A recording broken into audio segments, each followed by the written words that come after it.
Good morning. कैसे हैं प्यारे बच्चों?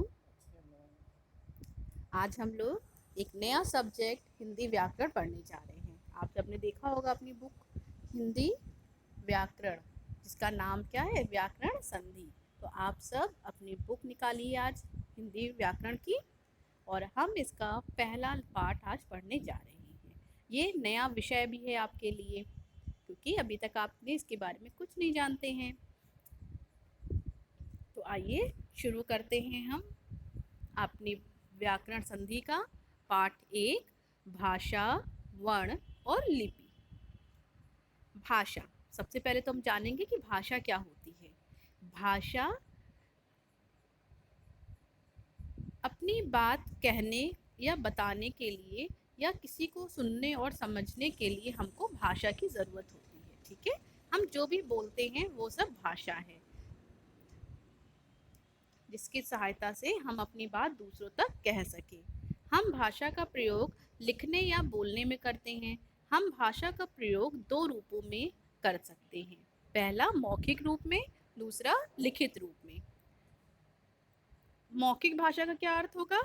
जिसको हम मुंह से बोल के बोलें। ठीक है, मुंह से बोला और आपने कानों से अपने सुन लिया, तो इस तरह की भाषा क्या है? मौखिक भाषा। और लिखित भाषा क्या है? लिखित का मतलब लिखना। तो जो भी चीज़ लिखी हुई है, जैसे कि आपकी बुक लिखी हुई है, तो ये भी हमसे कुछ कह रही है। आप पाठ पढ़ते हैं तो ये हमसे क्या कह रही है? पाठ। तो ये क्या है? एक तरह के लिखित रूप है, भाषा का लिखित रूप है, इसलिए हम इसको लिखित भाषा कहते हैं। अब व्याकरण। व्याकरण क्या है?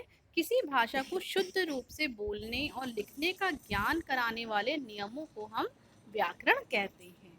यानी कि भाषा तो समझ में आ गई, जो भी हम बोल रहे हैं वो सब भाषा है, लेकिन भाषा को किस नियम से हम काम बोलेंगे, भाषा के लिए भी कुछ नियम होते हैं। तो जिन नियमों की सहायता से हम अपनी बात दूसरों को कहते हैं, उन नियमों को ही हम व्याकरण कहते हैं। समझ गए आप लोग? बाकी इसको भी छोड़िए, आइए नेक्स्ट पेज पे आते हैं हम लोग हिंदी वर्णमाला के बारे में। आप सब वर्णमाला छोटा बड़ा पढ़ के आए हैं अपने पहले की क्लासेस में।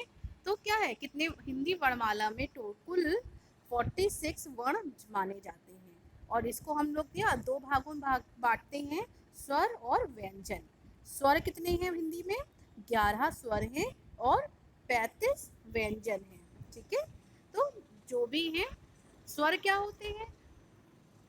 जो 11 स्वर है वो क्या है? छोटा आ, बड़ा, छोटी, बड़ी, ऊ, छोटा ऊ, बड़ा ऊ, री, ए ओ औ। ये जो 11 है ये हमारे क्या स्वर हैं। और स्वर क्या होते हैं? इनको बोलने के लिए हमको किसी अन्य वर्ण की आवश्यकता नहीं लेनी पड़ती है।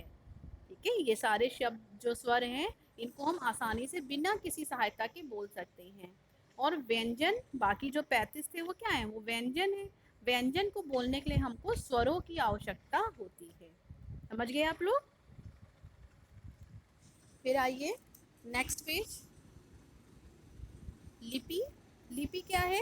जो भी हम बोलते हैं उसमें कुछ ध्वनियाँ होती हैं, उन ध्वनियों को अलग अलग चिन्हों में लिखा जाता है, तो उन चिन्हों को ही हम लिपि कहते हैं। ठीक है, हिंदी किसी भी भाषा को जिन वर्णों या संकेतों में लिखा जाता है उस भाषा को हम लिपि कहते हैं। जैसे कि हिंदी भाषा देवनागरी लिपि में लिखी जाती है। ठीक है बच्चों, तो ये आपका पाठ था। इसको आप लोग एक बार घर में फिर से पढ़ेंगे और समझेंगे। साथ ही साथ इसका अभ्यास का प्रश्न नंबर 2 अपनी बुक में करेंगे। प्रश्न नंबर 1 हम लोग बाद में इसको कराया जाएगा। तब तक अपने घर में रहिए, सुरक्षित रहिए और अपने घर में बैठ के ही अच्छे से पढ़ाई करिए। ओके बच्चों, बाय बाय।